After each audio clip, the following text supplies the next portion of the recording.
कहते हैं गुरु भक्ता मम आत्म होई, वाके हृदय में रहूं समोई। गुरु का भक्त मेरी आत्मा होगा, और जो गुरु से विमुख हो गया, कहते हैं गुरु सतगुरु विमुखा युग युग रोवे, और मानुष जन्म पाके खोवे। तो हमने गुरु जी के साथ संबंध अपना गुरु और शिष्य का, यानी एक विशेष लगाव, जैसे परमात्मा ने कहा है कि गुरु मानुष कर जानते ते नर कहिए अंध, महादुखी संसार में फिर आज्ञा काल के फंद। तो गुरु जी को आप जी ने कहते हैं मम संत मुझे जान।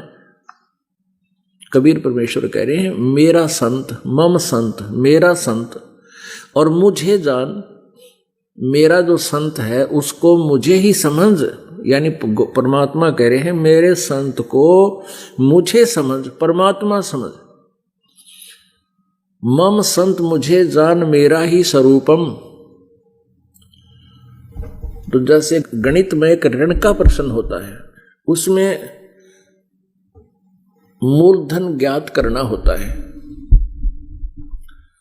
तो उसके लिए मानना पड़ता है, मान लीजिए मूलधन 100 रुपये, और ओरिजिनल मूलधन होता है करोड़ों और अरबों में। वो 100 रुपये मूलधन नहीं होता, लेकिन उसको मूलधन मानने बिना वो ओरिजिनल ना मिल रहा है, वो प्रश्न हल हो नहीं सकता। तो यहाँ परमात्मा भी कह रहे हैं कि आप अपने गुरु जी को मेरा ही स्वरूप मानो। तो मान लीजिए मूलधन 100 रुपये। तो आप जी जैसे परमात्मा के लिए भटक रहे हो और प्रभु आपके समक्ष आ जाते हैं, तो आप कैसा व्यवहार करोगे?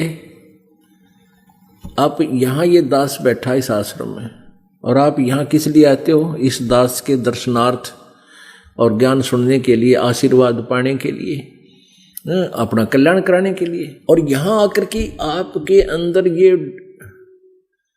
एक दबाव नहीं बना आत्मा पर, ये प्रभाव नहीं बना कि यहाँ भगवान बैठे हैं, या दास को पता है मेरी क्या औकात है, लेकिन आप जी के लिए आप जी ने वो 100 रुपये मूलधन समझना होगा। फिर आप जी ये सोचो, मान ली इस दास के स्थान पर परमात्मा होते और तुम फिर भी बकवाद मन में भी सोचते या यहाँ कोई गलती करते, क्या कर सकते? या भक्त कर सकता है ऐसी गलती? फिर वो भक्त नहीं, वो तो दुष्ट आत्मा अपना टाइम वेस्ट करने आया, पास नहीं वेस्ट करना है। तो इस प्रकार इस ज्ञान को आधार बनाना है। तो त्रिकुटी पर जब आपका ओम नाम के जो धन का वो इस काल को अकाउंट दे दिया जाएगा, और इससे क्लियरेंस चट मिलेगी। फिर 1 सेकंड के अंदर, फ्रिक्शन ऑफ सेकंड में, आप इस भक्ति के धन से, भक्ति की कमाई से आप भौर गुफा में जाओगे, और साथ में ये दास के रूप में परमात्मा होगा। भौर गुफा में पहुंच के वहां से फिर सतलोक नजर आता है, लेकिन बीच में ऐसे बहुत जबरदस्त एक वाल है, दीवार है, जैसे पारदर्शक शीशा होता, शीशे का, वैसे समझो। जीव उसको पार नहीं कर सकता, उसमें भी एक ही सुराख है। तो वो सुराख जो है, वो होल जो है, वो तीसरा जो 12वां द्वार जो है, वो 12वां द्वार है। 10वां द्वार इस एक ब्रह्मांड से निकल के और इस ब्रह्मांड के शून्य में खुल जाता है। बस ये तो कहते हैं कूप की छाया कूप के माही, कुएं की छां कुएं तक रहेगी, ऐसा आत्मज्ञान।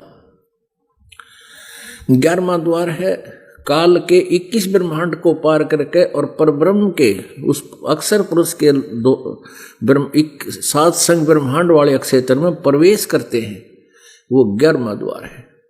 और इस 7 संग ब्रह्मांड को पार करके जो भौर गुफा से हम आगे को चलते हैं, सतलोक में जो प्रवेश करेंगे, वो 12वां द्वार होगा। तो वो 12वां द्वार वहां जा करके कबीर परमेश्वर पूर्ण ब्रह्म इस दास के साथ में आपके पास होगा, और आपका वहां वो गेट खुल जाएगा। और उस जो दूसरा मंत्र है सतनाम में,